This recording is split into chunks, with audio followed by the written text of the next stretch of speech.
Hindu view of religion and Gita.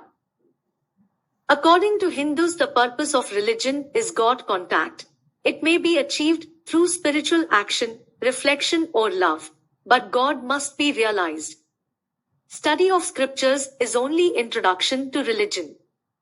This is what Gita says. Hindus believe in God as the supreme power. They believe in the reality of soul, in karma theory, and in rebirth. They believe in the concept of heaven and hell and the theory of salvation. These tenets of Hindu religion are not only pure philosophic thoughts or a matter of mere faith.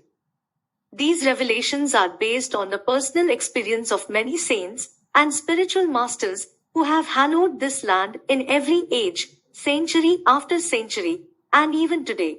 They are there and ardent seekers always meet them. Their commitment is to take home the spiritually thirsty to God where they eternally drink in the shoreless sea of bliss and love. Brahma Sutra, Upanishads and Gita form the very heart and center of the spiritual font of Hinduism, Gita being the speech of God Himself is, therefore, unique. Hindus believe in God as the only supreme power, who in His supreme functions is the creator, the provider, and the destroyer. These functions or functionaries are called Brahmana, Vishnu, and Mahesh. God is no visible power or person. God clearly declares this in Gita 7.6iv and 9.11.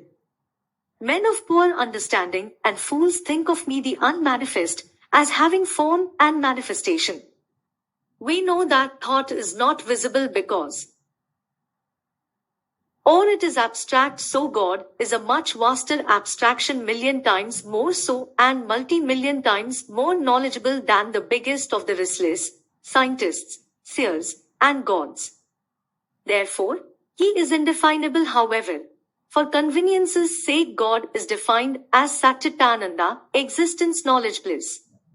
He cannot be known or felt except by the pure of the heart.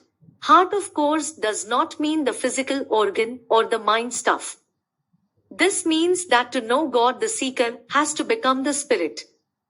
The seeker must attain the Satchya, the soul consciousness, the pure consciousness, which simultaneously means the bliss feeling. When the ardent seeker knows soul or the spirit consciousness transcending the mind consciousness, he is always blissful.